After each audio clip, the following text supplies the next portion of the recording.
Diyor bugun odatiy boshqaruvdagi kontroller konduktomerli mexanizmdan ko'ra zamonaviy tipdagi innovatsion boshqaruvli mexanizmga ega filtrlarimiz obzorini ko'ramiz. Jahongir tayyormi? Tayyor. Ko'rgazmali tokka ulash mexanizmini tashkil qilganmiz. Demak, ushbu uskunamiz yangi tipda yetib kelgan. Odatiy filtrlarimizga nisbatan e'tibor qaratadigan bo'lsak, bu sensorli boshqaruv pultiga ega. Ushbu uskunamizni holatga o'tkazamiz. Jahongir mijozlarga tushuntirish kerak. Ushbu uskunamiz mana ishchi holatiga o'tkazdik. Kerakli kuchlanishdagi tokni berdik. Avtomatik rejimda turibdi. Buni avtomatik rejimdan o'chirish o'z qo'limizda. Mexanik rejimga o'tkazamiz. Har bitta uskuna komplektatsiyasi, agar e'tibor qilsangiz, kirish klapanidan tortib, yakunda sistemaga yoki mijozga toza suv haydab berish nasoslarigacha alohida sxematik tarzda ko'rinib turadi. Misol uchun, dastlab kirish klapani, xom suv yig'iladigan yon qismimiz, xom suv nasosimiz, kvarts filtr, ko'mir filtr, katyanitimiz, kartrij filtr, o'rtada bosim o'lchash, past bosimli relay, yuqori bosimli nasos, yuqori bosimli relayimiz, membrana filtrimiz hamda kanalizatsiyaga ketadigan suvni, demak, klapani, toza suvimiz, toza suv yig'iladigan yonkis, toza suvni iste'molga yuborish nasosi.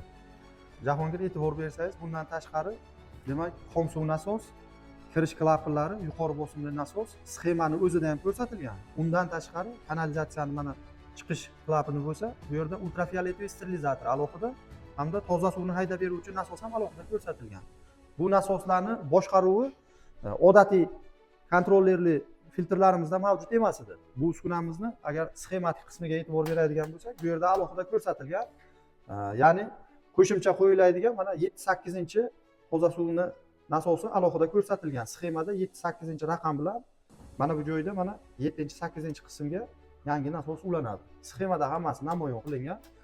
Diyor, buni mijozlarimiz uchun aynan aniq tiniq ko'rilishini iltimos qilaman. Mijozlar ko'rgan paytda ularda muammoga uchramasligi uchun.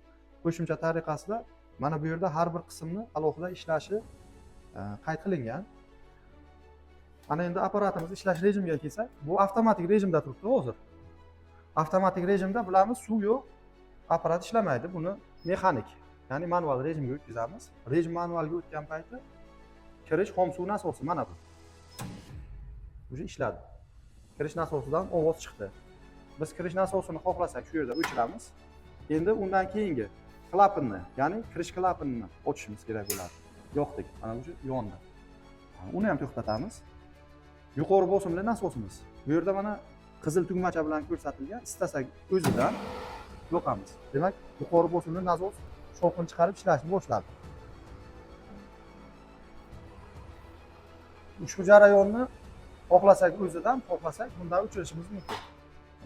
O'chirdik. Xullas, jarayon sodda, mukammal texnologiya sifatida ko'rilgani bilan bemalol kuzatib ishlatish mumkin bo'ladi. Kanalizatsiyani ochish yopish, mana klapanini ochib yopdi.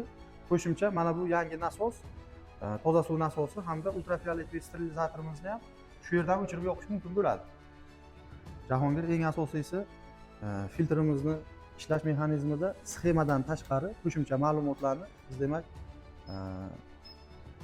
qo'shimcha menyu paneldan ko'rishimiz mumkin. Bu joyda masalan uskunani nasoslarni ketma-ket ishlash mexanizmi daqiqalarigacha nastroykasi tayyor holatga keltirilgan. Yuqori bosimda, past bosimda qanaqa holatda ishlashi, yonish davri, ish jarayoniga o'tish davri, hatto suv kirgandan keyin birdaniga yonish emas, uni qanchadir soniyalarda kutish orqali ishga tushishi ketma-ketligi o'sha me'yoriy instruksiya bo'yicha qo'yilgan.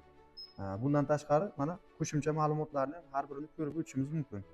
Bir ishlashda qancha daqiqagacha yuvish jarayoni necha minutni tashkil qiladi, toza suvni boshqasini hisobga olib turib nastroykalar qayd qilingan. Bundan tashqari har bir tonna suv hisobidan mana bu bochkalarimizni klapanini yuvish jarayonini tashkil qilish bo'yicha ma'lumotlar demak kub hisobida ko'rsatilgan. Bu kubni misol uchun 50 kubga o'zgartirsak 50 kubga aylanadi. O'zini odatiy me'yorida 100 kubda qayd qilingan. Suv holatidan kelib chiqib texnologlarimiz moslab berishadi. Qo'shimcha ma'lumotlar panelida yana kirish suvi TDS, toza suv TDS necha ekanligi, suvning aynan harorati, Undan tashqari mana shu xonadagi turgan harorat ham ko'rsatiladi. Bu haroratni qayerdan sezadi desangiz, shitimizda termostat datchigimiz o'rnatilgan. Bu termostat datchigi xona haroratini aniqlashda yordam beradi. Bu ma'lumotlardan tashqari uskunani ishlashi uchun kerak bo'ladigan bosim me'yorlari ham hammasi qayd qilingan. Siz bemalol buni ushbu uskunada kuzatib borishga ham ega bo'lasiz. Bundan tashqari eng asosiy parametrlardan biri nasoslarning ishlashida kerak bo'ladigan nasos oboroti ko'rsatilgan. Misol uchun 2950 oborotda aylanadi. Uskuna 1 minutda shuncha aylanishni hosil qiladi. Agar undan soni ortib ketib 2978 ga yetganda avtomatik tarzda o'chiradi. Yoki tok kuchlanishi pasayib ketishi natijasida oborotimiz 1600 gacha tushgan paytda avariyaning o'chish holatlari sodir qilinadi. Xullas, mana bu boshqaruv panelimizda hamma narsa tayyor. Mijozlarimiz qiynalmagan holatda o'zlari telefon qurilmasidan qanday foydalansalar, ushbu uskunamizni paneli orqali ham apparatni boshqarish mexanizmiga ega bo'ladilar. Qisqacha biz obzor qilmoqchi bo'lgan uskunamiz komplektatsiyasi odatiy filtrlarimizda komplektatsiya bilan bir xil.